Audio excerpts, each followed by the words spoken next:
اس لیے کہ آج ہمارا یہ حق ہے کہ ہم جب ہمارے بچے جوانی کی دہلیز پہ پہنچتے ہیں تو پھر وہ اپنی والدہ کے نافرمان بنتے ہیں، اپنے والد کے نافرمان بنتے ہیں اور اپنے بڑے بھائیوں کے نافرمان بنتے ہیں، صرف اس کی وجہ یہ ہے کہ انہیں اسلام کی تعلیم سے نہیں سینچا جاتا، اسلام کی تعلیم میں انہیں نہیں ڈھالا جاتا اور انہیں دنیا کی تعلیم عمدہ سے عمدہ دلائی جاتی ہے۔ پھر ایک وقت وہ آتا ہے کہ وہ دنیا کی تعلیم کو ہی جانتے ہیں، آخرت کی تعلیم سے تو کوئی واقف نہیں ہوتے، پھر وہ اپنی والدہ سے بدزبانی کر بیٹھتے ہیں، پھر وہ اپنے والد سے بدزبانی کر بیٹھتے ہیں۔ لیکن حقیقت میں اگر ان کو اسلام کی تعلیم میں سینچا جائے، اسلام کی تعلیم انہیں دی جائے تو زبانی کی تہلیج پر وہ اپنی والدہ کے فرما بردار بنیں گے اور اپنی والدہ سے اور اپنے والدہ سے محبت کریں گے۔ بابا فرید الدین گنج شکر رحمۃ اللہ تعالیٰ علیہ کا واقعہ ہے، جب ان کی والدہ نماز پڑھتی تو یہ ان کا بچپن کا عادت تھا، یہ اپنی والدہ کو دیکھتے کہ والدہ صبح اور شام اس مصلے کو بچھاتی ہے اور پھر اس پر نماز پڑھتی ہے۔ ایک دن آپ جو ہے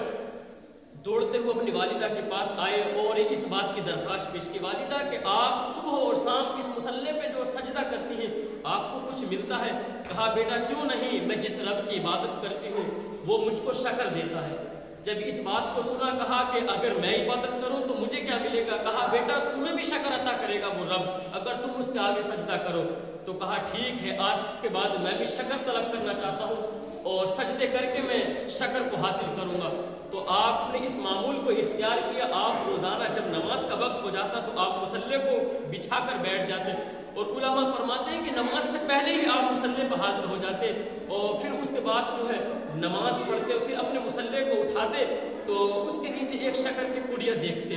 تو یہ ان کی والدہ کا دستور رہا کہ جب وہ نماز کے لیے جاتے تو ان کی والدہ پہلے ہی مصلہ بچھا کر اس کے نیچے شکر کی پڑیا رکھ دیتی اور پھر وہ نماز کے بعد اس شکر کی پڑیا کو نکال لیتی۔ ایک دن ایسا ہوا کہ وہ اپنے ساتھیوں کے ساتھ جنگل میں چلے گئے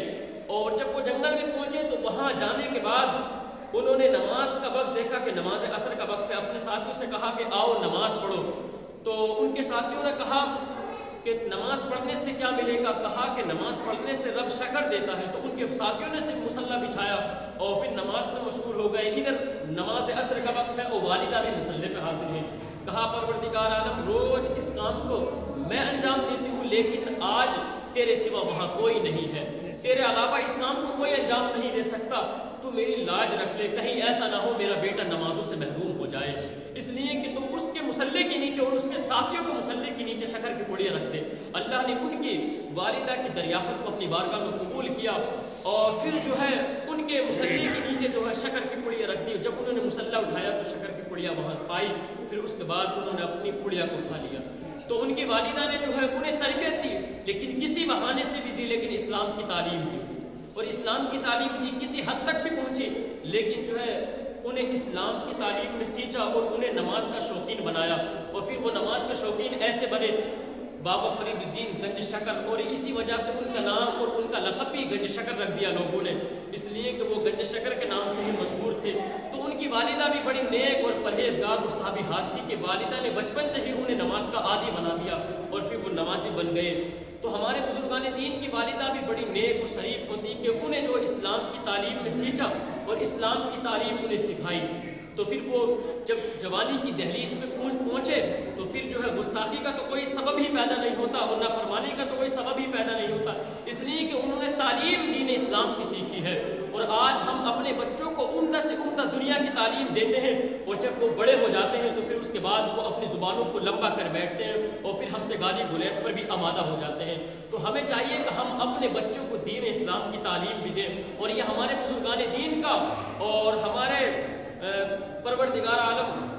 کہ جو بزرگان دین ہیں نیک بندے ہیں اور نیک بندے ہیں ان کی زندگی یہی رہی کہ انہوں نے اپنے بچے کو اسلام کی تعلیم دی، تو پھر انہوں نے جو ہے گستاخی نہیں کی اور پھر وہ اپنی والدہ اور والدہ کے فرما بردار رہے۔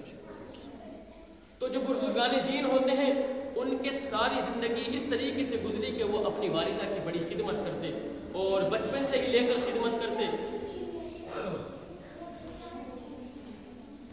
پیر مہر علی شاہ رحمۃ اللہ تعالیٰ علیہ کا واقعہ ہے، جو اللہ کے ولی ہوتے ہیں اللہ ان کی نگاہوں کے اور ان کے بدن کے اعضاء میں اتنی تاثیر پیدا کر دیتا ہے۔ تو پیر مہر علی شاہ رحمۃ اللہ تعالیٰ علیہ نماز عصر کے بعد اپنی بستی کی طرف نکلے تو انہوں نے دو لوگوں کو دیکھا